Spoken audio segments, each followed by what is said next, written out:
tardes a todos. Bienvenidos, señor director de la Academia de San Quirce, y me acompañan Alberto Andrés Aguirre de la plataforma Salvemos la Saleta, Felipe Molinero, que es académico correspondiente de esta casa y cronista de la villa. Y bueno, yo solamente quería daros la bienvenida, me permitís que os tutee, daros la bienvenida, agradecer vuestra presencia, agradecer la labor que está haciendo la plataforma Salvemos la Saleta. Ya sabéis que esta Academia de San Quirce, esta Academia de Historia y Arte de San Quirce, tiene como principal objetivo el estudio, la difusión y la defensa del patrimonio cultural, artístico, histórico, en sentido amplio, de Segovia y de su provincia.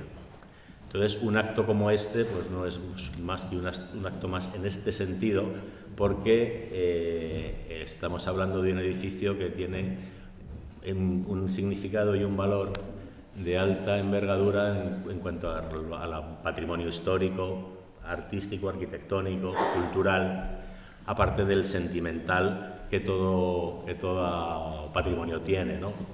Entonces, la Academia de San Quirce, desde hace ya unos cuantos meses, entró en contacto con la plataforma Salvemos la Saleta y para interesarnos y preocuparnos por cuál era el estado de la cuestión, que es de lo que se trata un poco aquí de hablar. Fruto de aquellos encuentros, en primer lugar está el artículo que Alberto Andrés Aguirre escribió, un espléndido artículo que está incluido esto no es publicidad, esto también está incluido en el último número de Estudios Segovianos, ¿no? Que es la revista, es una de las labores que realiza esta academia, y que tenemos ejemplares por si alguien está interesado en adquirirlo por un módico precio. Y aquí está el artículo, entre otros muchos, que es, claro, nuestra labor de difusión. Otro acto más en esta labor de comunicación entre San Quirce y la plataforma es precisamente este acto, ¿no? Y entonces yo no quiero quitar tiempo a los que realmente saben de esto, y entonces, en primer lugar, pues le cedo la palabra a Alberto. Muchas gracias, Alberto, por venir. Muchas gracias. Como representante, y él tiene la voz. Bueno, muchas gracias, Juanma. Nada, a vosotros. Además, como eres de la villa también, pues eso yo creo que ayuda. Gracias a todos por venir. Yo pongo la cara, pero la plataforma es una plataforma de gente muy variada. Somos muchas personas de distinta condición, distintas ideologías, pero que tenemos un objetivo común. Es quizás una de las cosas más importantes y más interesantes de esta experiencia que yo estoy viviendo, por lo menos, el que tanta gente esté colaborando para conseguir un objetivo que creo que es un buen objetivo. La plataforma, quería contaros un poquito cómo surge esa plataforma a partir de las voces de alarma de algunas personas, algunos que están por aquí presentes, vecinos de la Saleta, que veían la situación de deterioro en la que estaba cayendo el edificio. Pues nos decidimos reunir y formar una plataforma. Nos constituimos como tal y la registramos ante el Ayuntamiento en diciembre del año pasado, o sea, va a hacer un año. Hemos realizado varias asambleas a las que participa todo el mundo que quiere en Santa María, en el Salón de Plenos de Santa María. Y desde entonces pues hemos tenido varias reuniones con los representantes del Ayuntamiento, con la alcaldesa, en marzo y en noviembre concretamente. En el mes de abril tuvimos una reunión con la delegada de la Junta y el director provincial de Educación. El otro día hicimos una pequeña concentración reivindicativa, pacífica, delante de la Saleta, de donde estaba esa foto que teníamos en la introducción. Y desde entonces pues también hemos hecho una tarea de recopilación de información sobre el edificio, documentación legal, gráfica, registral, imágenes antiguas y actuales, y intentamos estar presentes de manera regular en los medios de comunicación, de momento en los provinciales, pero creo que vamos a tener que dar el salto a los nacionales, a ver si nos hacen más caso. Y hay también un blog informativo donde se cuelga toda la información referente a esta movilización, y tenemos abierta una campaña de recogida de firmas en Change.org, que creo que tengo ahí, por si alguien no lo tiene, el QR para que se conecte. No obstante, en el propio blog está toda la información para eso. Ya hay 1.600, esta mañana había 1.600 firmas, me parece, por ahí andábamos.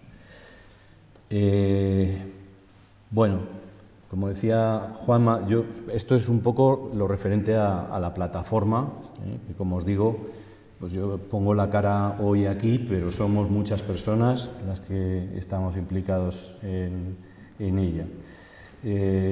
Como historiador y retirado ya, pues he tenido tiempo para hacer mis indagaciones sobre el edificio, siguiendo la línea de lo que Felipe ya había iniciado.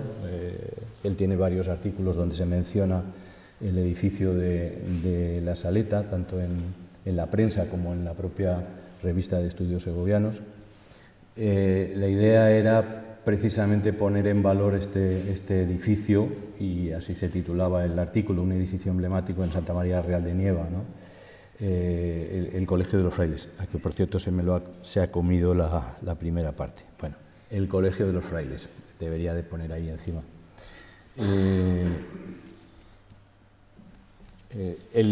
No os voy a contar todo el artículo, como dice Juanma, está en la revista y se puede acceder también online, pero sí contaros un poquito de la historia de este edificio. ¿Por qué nos parece tan importante, ¿no? En primer lugar, hay que decir que el contexto en el que surge la primera fábrica del edificio es una población que tiene su origen en torno al monasterio de los dominicos desde finales del siglo XIV, como sabéis. Los dominicos están presentes en la villa hasta la desamortización en una primera fase, y en una segunda fase, precisamente como producto de una venta que se realiza a principios del siglo XX, pues los dominicos vuelven a Santa María y instalan un colegio. Ahora hablamos de ello un poco, pero ese contexto es interesante hacerlo notar desde el principio. Después también hay que hablar del contexto socioeconómico en el siglo XIX, la importancia que hasta ese momento tenía la industria textil pañera en la comarca de Santa María. Santa María Bernardos había cantidad de talleres, y eso hizo que fuera un lugar donde algunos inversores decidieran establecer un edificio fabril con una máquina de vapor. Ahí tenéis los dominicos de los capiteles de nuestro magnífico claustro en sus tareas docentes, que luego retomarán en el siglo XX. El primer monasterio fue sobre todo un centro de formación y de reforma de los propios dominicos, o sea que era una especie de seminario. El colegio del siglo XX ya es un colegio de primera y segunda enseñanza. Ahí tenéis el edificio de la fábrica ya reconvertido. No tenemos imágenes tan antiguas como para ver cómo era exactamente la fábrica, pero haceros la idea de que la fábrica tenía una terraza en la parte de arriba. Luego me imagino que todas esas ventanas, muchas de ellas se abrirían para cuando se convirtió en colegio. En el fondo podéis ver la imagen de la espadaña y la iglesia del antiguo monasterio.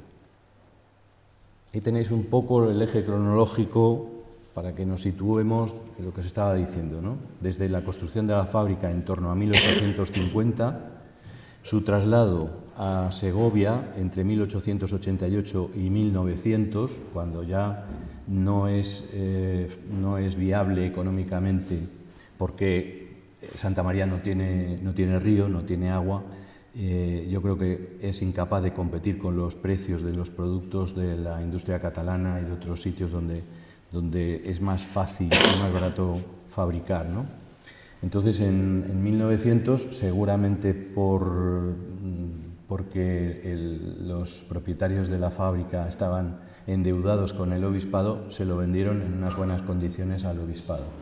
En 1901, el obispo intenta establecer en él una especie de delegación del seminario de Segovia, lo cual provoca una reacción por parte de la ciudad de Segovia bastante dura, que obliga al obispo a abandonar esa idea y busca otra salida. Entonces lo venden a los dominicos, establecen además unos estatutos para que el colegio que se va a crear allí pues también tenga unas funciones diocesanas, y desde 1904 hasta 1936 en el colegio se impartirán clases de primaria, o sea, de primeras y segundas enseñanzas. En el año 31, en el 32, con la ley de congregaciones religiosas, el colegio está en peligro, y entonces los dominicos, como otros colegios religiosos, intentan salvar la situación asociándose en una especie de cooperativa que se llama SADEL, Sociedad Anónima de Educación Libre, a la que se asociaron bastantes centros de toda España para hacer que funcionaban como centros no religiosos, pero eran centros privados. En el año 36, con la vuelta al gobierno del Frente Popular, se activa otra vez la ley de congregaciones, y como Santa María tenía más de 1000 habitantes en aquel momento, se decide el cierre definitivo del colegio. Hay una movilización en el año 32 por parte de las autoridades, apoyada por la mayor parte de la población de Santa María. Felipe me pasó el otro día el documento con las firmas, en el que se pedía precisamente en el año 32 que no se aplicara la ley de congregaciones y que no se cerrara el colegio. Pero en el año 36, en fin, se reactiva definitivamente, y es uno de los 2 colegios que cierran en primer lugar, y tiene trascendencia incluso en las Cortes españolas. Hay una referencia en un debate de las Cortes por el cierre de estos colegios religiosos. Desde el año 36 hasta el 50 hay una nebulosa. El edificio pasa por distintas vicisitudes. Fue sede de la Falange durante unos años. Después debió de funcionar a nivel interno como centro de enseñanza de los dominicos. Y en el año 53 se inicia una segunda época del Colegio de los Dominicos, que durará bastante poco en realidad, hasta el año 60. En el 57, 58 creo que se reanuda la enseñanza secundaria. La primaria lo había hecho antes, pero estarán solo un par de años. Y entonces los dominicos venden el edificio a los monjes de la Saleta, una orden francesa que estaba radicada en Madrid, que vienen aquí a Santa María, y que estarán en Santa María hasta que se muden de nuevo, esta vez a Galicia, a Silleda, ¿no? Es en Silleda, bueno, ¿dónde están? Entonces, en el año 64, los monjes de la Saleta, los hermanos de la Saleta, crean el Colegio Apostólico, que será el germen de un colegio libre adoptado, de donde surgirá después el Instituto de Santa María, del cual hemos celebrado hace poco los 50 años.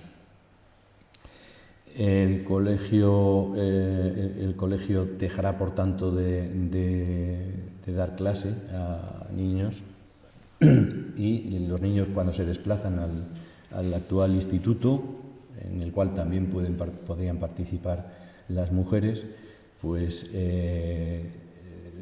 deja de tener esa función y se convierte en una residencia para los niños y las niñas, para los niños de momento, que iban al instituto y que no eran de la localidad.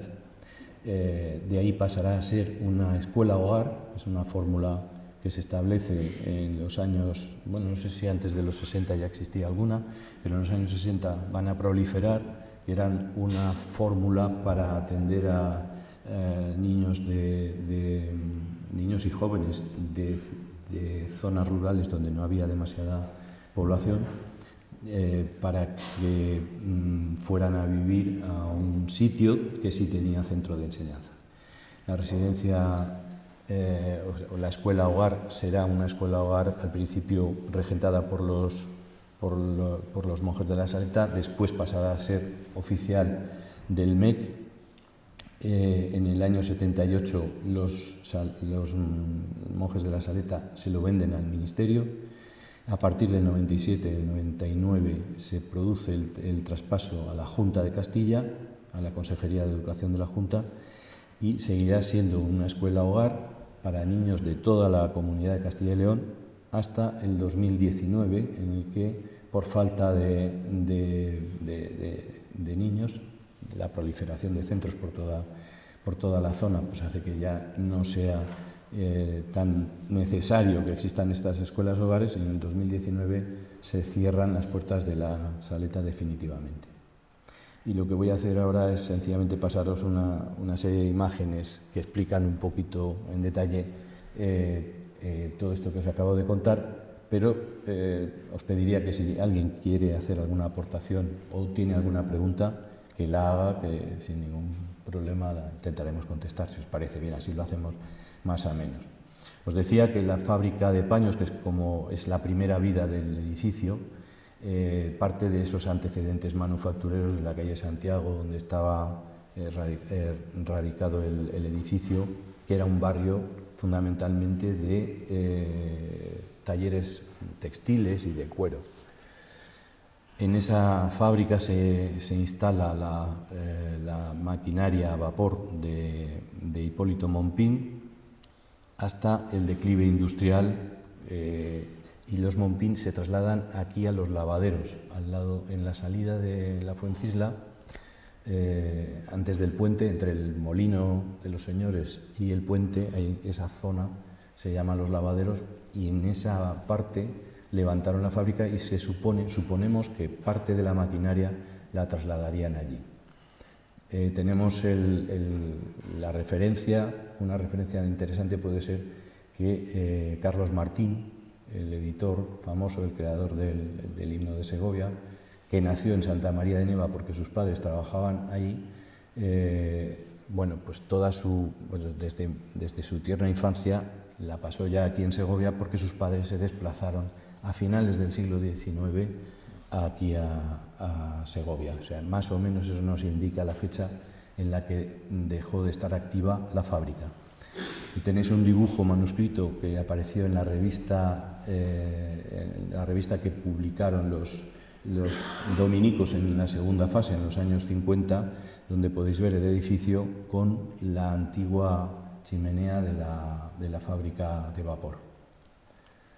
Y esa es la terraza, ya en la época de los dominicos, porque hay un dominico viendo el paisaje, pero parece ser que en la época de la fábrica, en esa terraza se extendían tanto las lanas como las piezas de lana para secar o para los procesos de producción. He puesto un esquema de cómo debía de ser la estructura, con su caldera a vapor, su chimenea. No sabemos exactamente cómo sería la distribución de la fábrica, pero más o menos sería algo así. Ahí tenéis el molino de los señores, hacia donde se desplazó la fábrica de Mompín, y con el que tuvo un pleito muy curioso, porque los Mompín, para poder mover la fábrica nueva, utilizaron la energía hidráulica, y entonces levantaron una represa que, según los propietarios del molino de los señores, hacía que el molino fuera menos eficaz. Al final los Mompín ganaron el pleito, pero la fábrica no parece que durara demasiado tiempo. No he seguido investigando en esa línea. No sé si tú sabes si la fábrica de Mompín, los años que siguió por aquí. Duró poco. Bueno, como os decía, La segunda vida del colegio, o sea, del edificio, fue como colegio religioso, ¿no? La venta al obispado, que os digo que pudo producirse por un antiguo préstamo que el obispado hizo a los Mompín, no sé cómo fue el resultado, el caso es que lo vendieron y en 1901 el obispo Cadena y Eleta intenta hacer una especie de ampliación del seminario diocesano con la respuesta que os he comentado. Al no funcionar la cosa, se lo vende a la Orden de Santo Domingo y establecen unos estatutos para que el colegio funcionara con unas características determinadas, ¿no? Se inicia el colegio, que recibía en ese momento el nombre de León XIII, Papa. Ahora está más de moda porque tenemos a León XIV, León XIII, el obispo puso ese nombre porque era el Papa que le había ordenado a él. Y el colegio va a funcionar con bastante fama hasta los años 30, con todos los problemas que os digo de la ley de congregaciones. Y la última fase sería esa segunda etapa en los años 50. Ahí tenéis imágenes de el ala norte, la parte que da al claustro. La estructura del edificio no llega a ser un claustro cerrado como el de Santa María, pero casi. Tiene los dos grandes pabellones abiertos hacia el patio. Hay otro edificio de almacenes que lo cierra en la parte del noroeste y la capilla que lo cerraría por el otro lado, por la parte de la calle.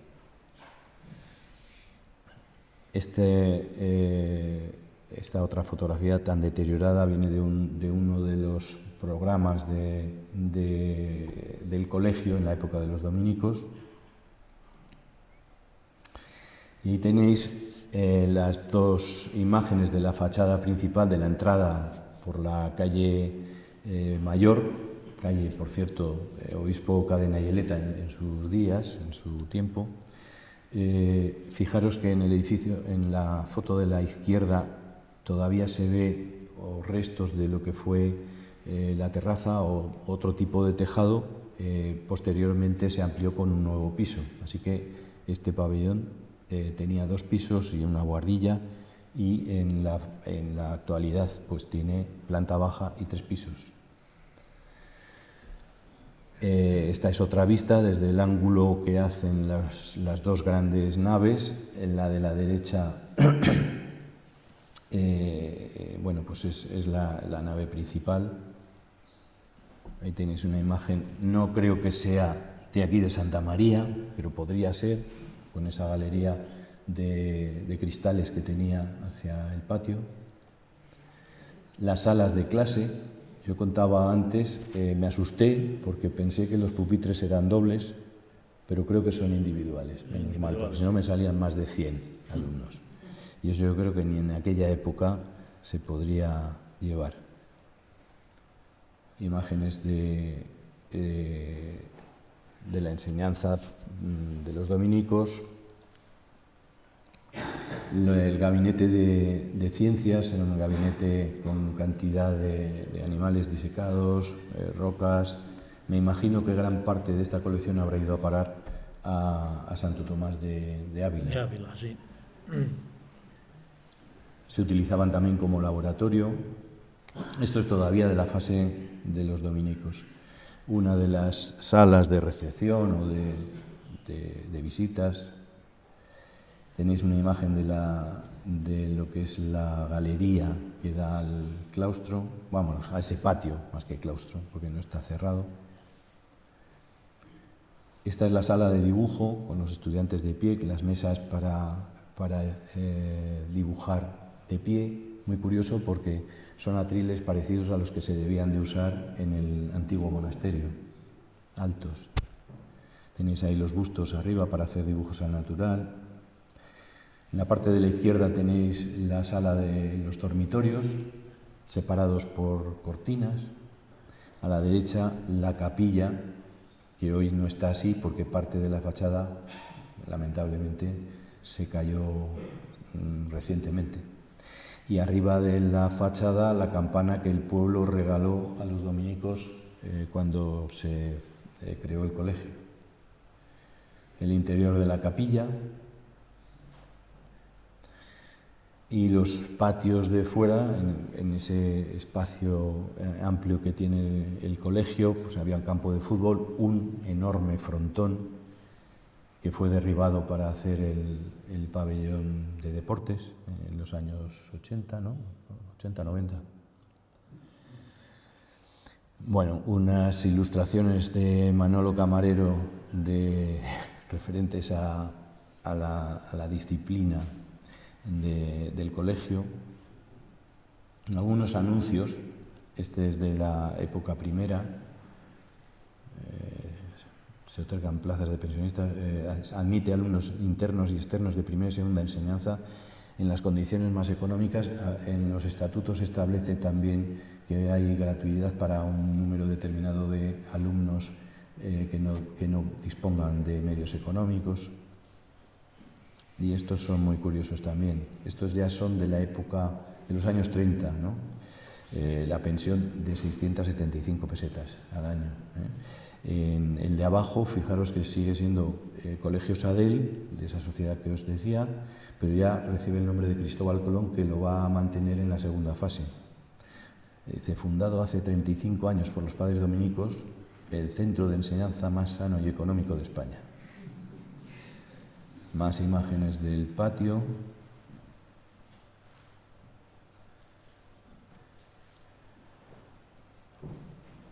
La sala de dibujos, la que os he mostrado antes, pero esta vez sin alumnos. Y esta es la portada de la revista que publicaron los antiguos alumnos del colegio en los años 50, en el año 58, 59, cuando se vuelve a recuperar como colegio de segunda enseñanza. Curioso, utiliza el blanco y el negro típicos de los dominicos para ilustrar las imágenes. Y a partir de ahí, ¿qué es lo que sigue? Os lo he contado así muy rápidamente, lo vuelvo a referir. Se vende a los misioneros de la Saleta, crean un colegio apostólico que será la base de ese colegio libre adoptado municipal en el que participan los padres y los hermanos de la Saleta junto con otros profesores, por ejemplo Felipe, ¿no? ¿Tú llegaste a estar en esa primera fase o ya...? Yo entré en el 78. O sea, en el instituto, Pues, en el otro edificio. Ya, Bueno, pero había maestros de la escuela que hacían también, que daban clases en el colegio libre cuando era todavía en la Saleta y donde no podían ir todavía las niñas. Las niñas solo se incorporan al CLA, al Colegio Libre Adoptado, cuando se traslada al edificio del actual instituto.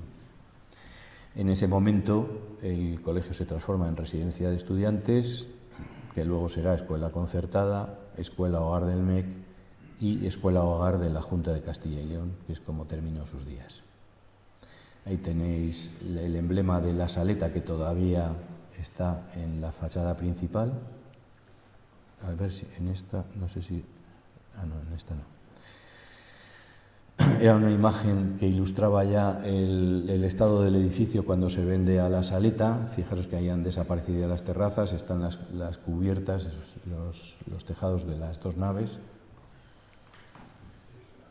Una imagen de los alumnos del CLA cuando se hacía en el colegio, imágenes de los profesores del CLA, algunos padres de la Saleta, el sacerdote y algunas profesoras ya del MEC cuando el colegio se traslada al instituto, pero que los padres de la Saleta siguen estando presentes ahí. Estas son fotografías de la reunión que hubo en el año 2001 de antiguos alumnos de la Saleta.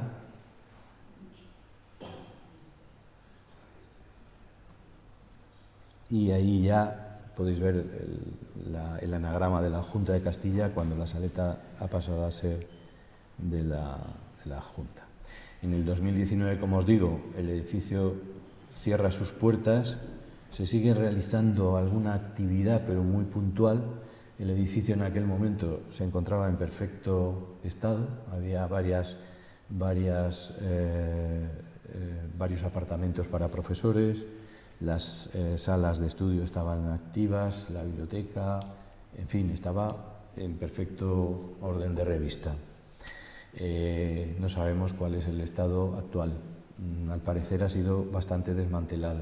Las cocinas ya no tienen todos los servicios, las cámaras, los lavavajillas, en fin.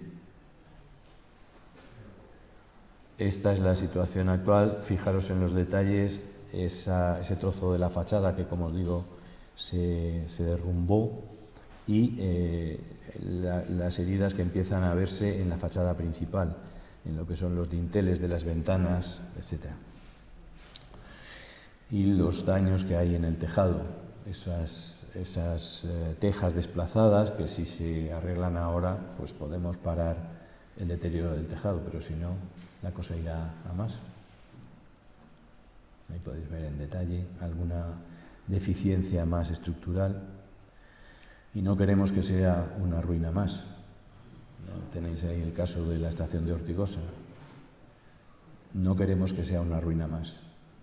Queremos una nueva oportunidad para el edificio y también para nuestra villa, puesto que pensamos que este edificio, que ha sido importante desde el punto de vista económico y sociocultural para nuestra localidad y para nuestra comarca, puede ser todavía un activo importante que nos permita mantener un poquito la población.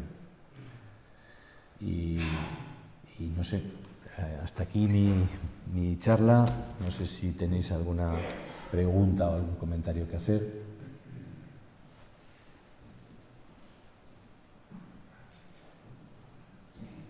¿Alguna propuesta para el edificio o solamente nombrarlo? Las propuestas inicialmente lo que queremos es, nuestros objetivos básicamente es, primero, frenar el deterioro,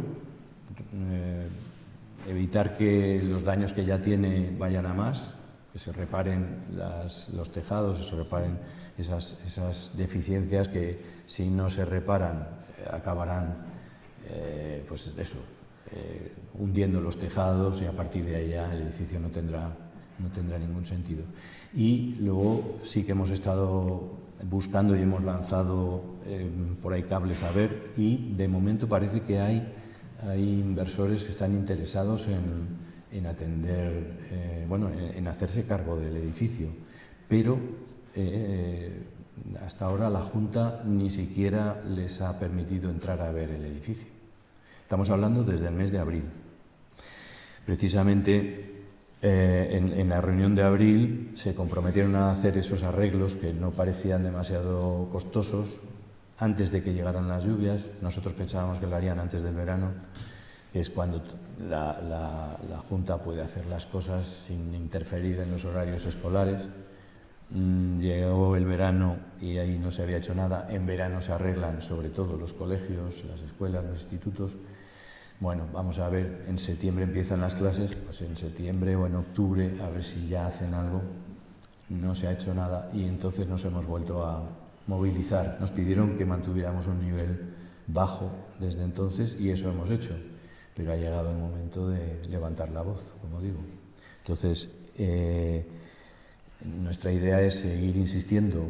Y de hecho, la última solicitud que hemos hecho a la Junta, tanto a la Dirección Provincial como a la delegada de la Junta, es que se arregle, o que se nos diga por lo menos por qué no se arregla el tejado, que es a lo que se comprometieron, que se atienda a los posibles inversores que pueda haber, que se nos permita entrar para ver el estado del edificio, porque nosotros estamos vendiendo algo, pero no sabemos realmente cuál es el estado.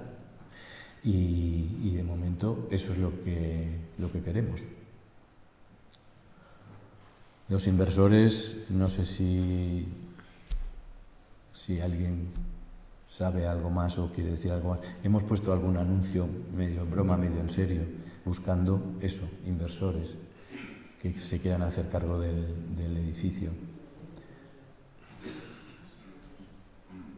¿Alguien quiere decir algo?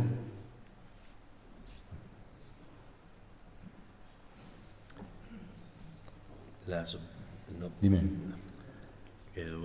Una pregunta. Bueno, la solución que pase por una actividad pública, eso es prácticamente impensable, ¿no?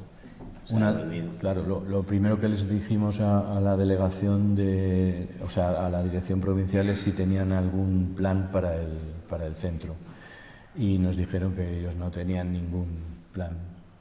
Entonces, lo que no tiene sentido es que ese edificio esté cerrado y no tenga ningunos visos de solución. Nosotros la solución que vemos es que, puesto que el edificio ha dejado de ser un edificio educativo, y lo hemos solicitado que se promueva un expediente de desafectación de uso educativo, con lo cual teóricamente revertiría en manos del municipio, y el municipio podría darle salida. Lo que pasa es que entendemos que el municipio de Santa María no tiene medios como para hacerse cargo de un edificio así si no tiene una salida. Y entonces, entonces si evidentemente yo entiendo que es una cosa para el municipio, es costosísimo el mantenimiento. Pero si la Junta no tiene en sus planes hacer otra cosa, ¿por qué no dan permiso solamente para verlos a posibles cuales? No lo sabemos. Que no, como se cuenta que no dejan acceso. No nos dejan el acceso, desde luego, lo hemos solicitado varias veces. Bueno, yo no sé si alguien quiere hablar, yo no quiero. No se me oye, perdón. ¿Ahora? No sé qué pasa. Ahora. No, digo que primero que si alguien quiere hablar, yo no tengo ninguna intención. Porque preguntas más interesantes. Yo lo que no entiendo es por qué. Que queda claro, y tal vez una inversión pública para algún centro de tipo público del que sea, pues luego para el municipio yo lo veo que es evidentemente complicado, no sé la Junta por qué no se puede plantear otras cosas, pero si no tienen la decisión de mantener esto dándole un uso público del que sea, ¿cómo no permiten? Porque bueno, cuando hablabas de los inversores, bueno, por si alguien los que no sepamos de qué tipo de inversores son los que están interesados y qué tipo de finalidades que estarían, o lo sabemos o sí. Por lo que sabemos, la idea es hacer una residencia, pero no una residencia, o sea, una residencia con una parte que sería convencional, atendida, y otro sería tipo apartamentos para gente que fuera un poco más independiente, que pudiera tener atenciones, pero con sus espacios, porque la verdad es que el edificio es muy grande, permite hacer eso, pero incluso daría para más cosas, o sea que se podría hacer, por un lado, residencia, por otro lado se podría hacer un albergue turístico, por otro lado cabría incluso un centro de día, que no tenemos en Santa María, y que podría dar servicio a la gente de la residencia, a la gente del pueblo y a la gente de la residencia que ya existe. O sea que hay muchas posibilidades. Yo hace tiempo que veía que hay un movimiento de peregrinos hacia Fuentes de Carbonero, que mueve a más de 6.000-7.000 peregrinos de los neocatecumenales al año.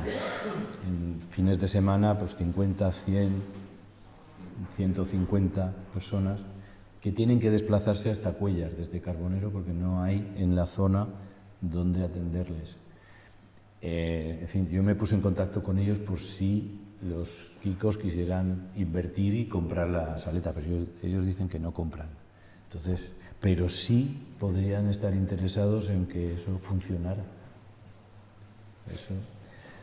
Hemos puesto anuncios para que la gente que quiera, y de hecho yo creo que los inversores conocieron a través de la plataforma la situación, o sea que en ese sentido ya hemos hecho algo. Si hay alguien que se preocupa por el edificio y que se interesa por él, pues ya hemos hecho una pequeña cosa.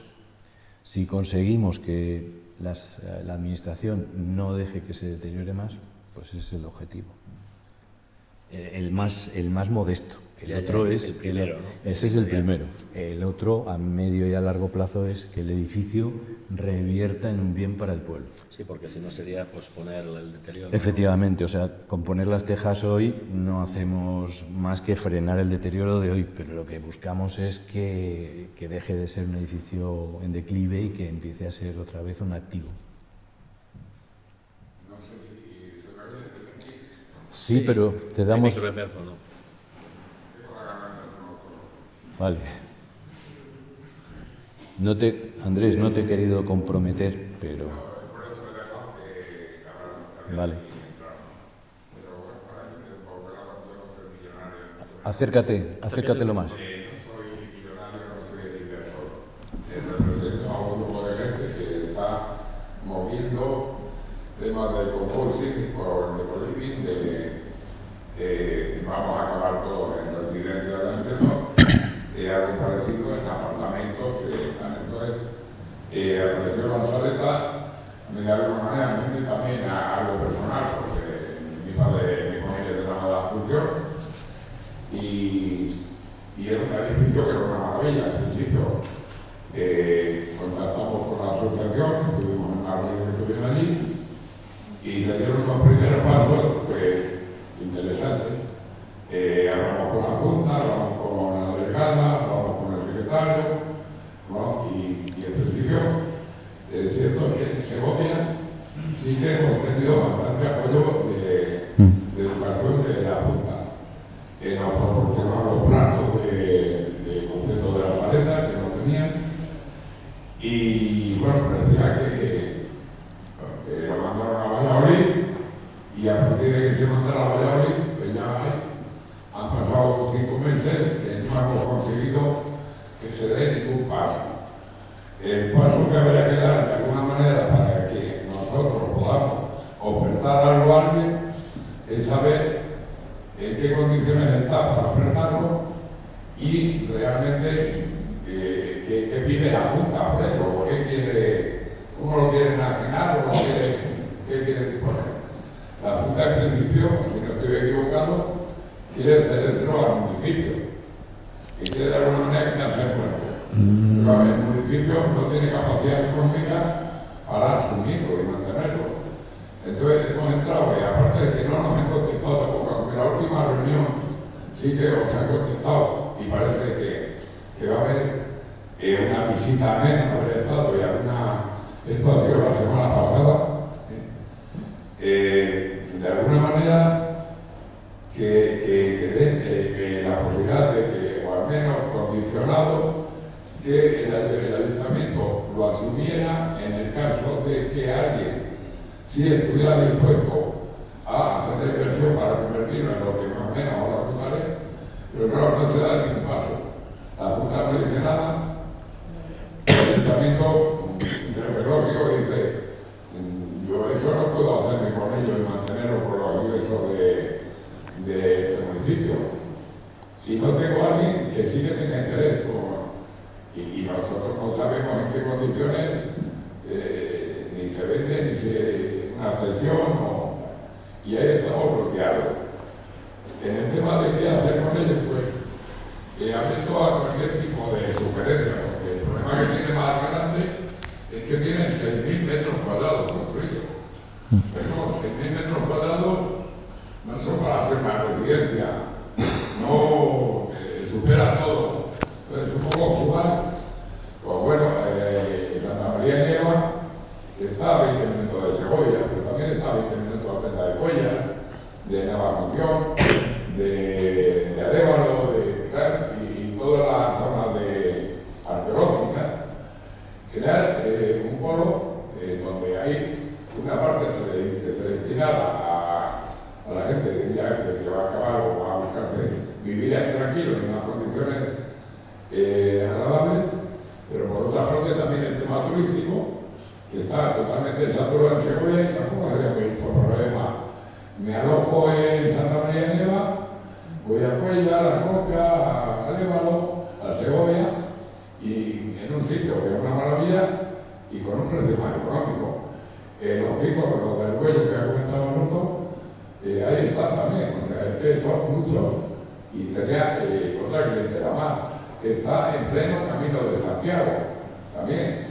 Y luego aparte de eso, aparte de lo que decía de rutas de la arqueología también, tenemos todo el tema del vino ahora mismo, a Nieva. Lo que ha creado ahora mismo José María allí, todo el tema del vino, de enología, pero también del jamón, porque Caronea está al lado, o sea, rutas enológicas, gastronómicas, arqueológicas, camino de Santiago, turismo y tercera edad.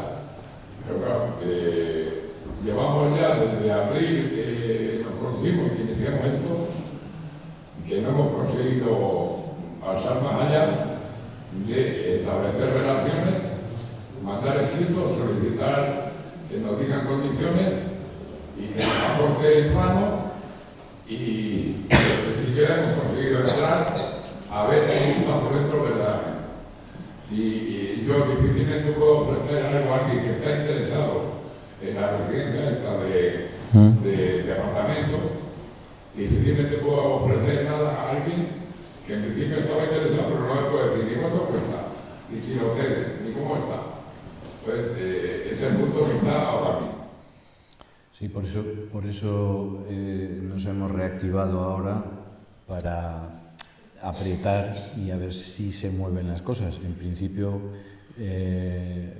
no sé si lo he comentado, la semana pasada, hace 2 semanas, me llamaron por teléfono para decir que en los próximos días nos darían respuestas concretas a esas solicitudes que hemos hecho. Lo de visitarla, tanto nosotros como los inversores, el arreglar los fallos más urgentes que tiene la estructura del edificio y atender debidamente cualquier propuesta que haya de salida para el edificio. Pero creo que si no presionamos más no vamos a hacer nada. Entonces, en fin, este acto digamos que es un poco el pistoletazo de salida para hacer cosas más llamativas y más contundentes para que nos hagan caso realmente. Pero como veis, hay gente interesada y la cosa está paralizada ahora mismo en Valladolid. Se han hecho alguna gestión más realmente, yo a nivel personal, pero porque somos familia con Francisco Vázquez, te lo comenté en una reunión del Partido Popular hace poco, y me consta que Piruja está también presionando, me consta que José Luis Abrito también, me consta que, pero que a ver si es posible que también, como llegan elecciones, pues de alguna manera, pues consigamos dar un paso, porque desde abril, mayo, luego ya llegó el verano, como era julio, luego como era agosto, luego como era septiembre, y no... Ya estamos. Nuevo ciclo. Presionando, y cuando llegan las elecciones sí que podamos tener al menos unas condiciones de enajenación o de cesión, o como sea. Sí que se ha dado algún paso últimamente. Tanto que han llamado aquí para la reunión como a nosotros por el otro. Estamos actuando de común acuerdo, nos comunicamos, nos comentamos todo, pero nosotros tenemos solicitado por escrito a la Junta que nos hable de unas condiciones de luz y la asociación, sabemos la saleta, está trabajando por su lado. Siempre vamos de acuerdo con la Junta. Pero yo creo que quizás tengamos que denunciar por parte de la gente que está interesada en eso que no se les está atendiendo debidamente. Quizás no lo tengamos que hacer nosotros, quizás debéis hacerlo vosotros. O lo hacemos nosotros, decimos que no, bueno, ya lo hemos hecho. Estamos denunciando que no se está atendiendo a la gente que quiere arreglarlo. O sea, ni el perro del hortelano, ni lo arreglan, ni dejan que la cosa...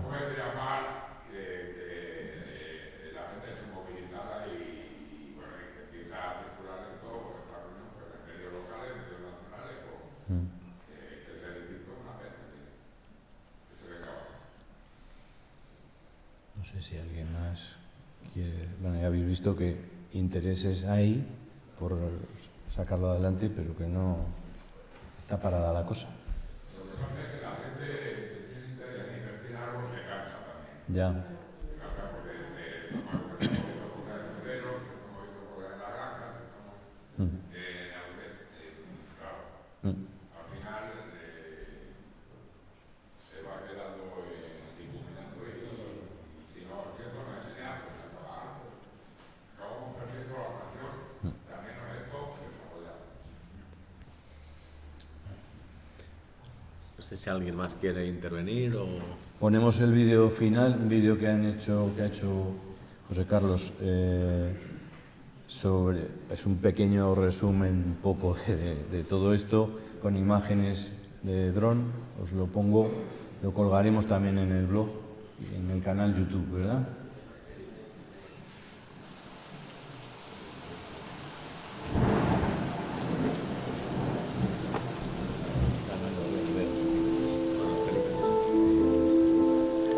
Llueve sobre la Saleta. El agua cae sobre sus muros como si quisiera borrar la memoria. Durante años, aquí hubo vida, voces, aprendizaje. Hoy solo queda el silencio. El tiempo pasa y el abandono avanza con cada invierno. Cuando escampa, el edificio respira, pero apenas. No es un edificio cualquiera. Aquí crecieron generaciones enteras y ahora solo las aves vuelven cada mañana. Desde el aire se ven sus heridas, los tejados hundidos, las cubiertas rotas y las paredes que se rinden poco a poco.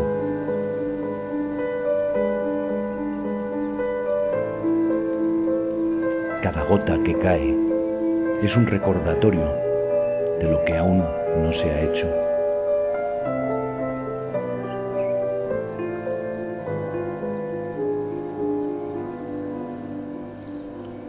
Lo dijeron los periódicos. En abril, la Junta de Castilla y León prometió su restauración, pero las obras todavía no han comenzado.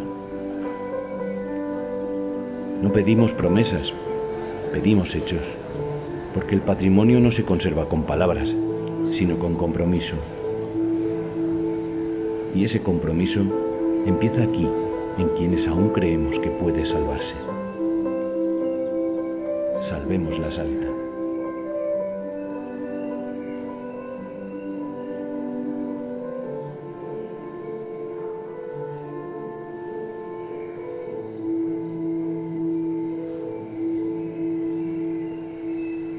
Salvemos la Saleta.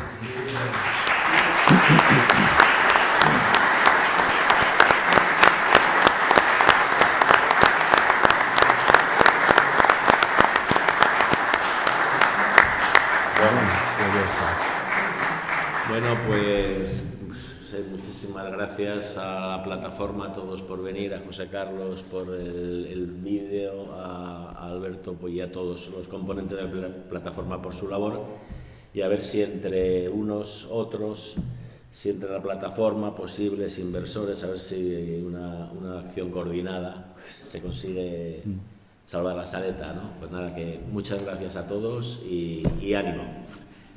Ah, sí, perdón, me recuerda mi jefe que, bueno, por si alguien está interesado, os anuncio los actos que se hacen en esta casa. Mañana hay un recital de poesía de Jesús Sedo con música flamenca sobre versos de Jesús Sedo, que es un especialista en esto, sobre versos de Machado y de Lorca. Y el viernes, digo, por si alguien está interesado también, se clausura el ciclo que estamos haciendo sobre la Escuela de Salamanca, aquella escuela de pensamiento del siglo XVI tan importante, como bien conocéis.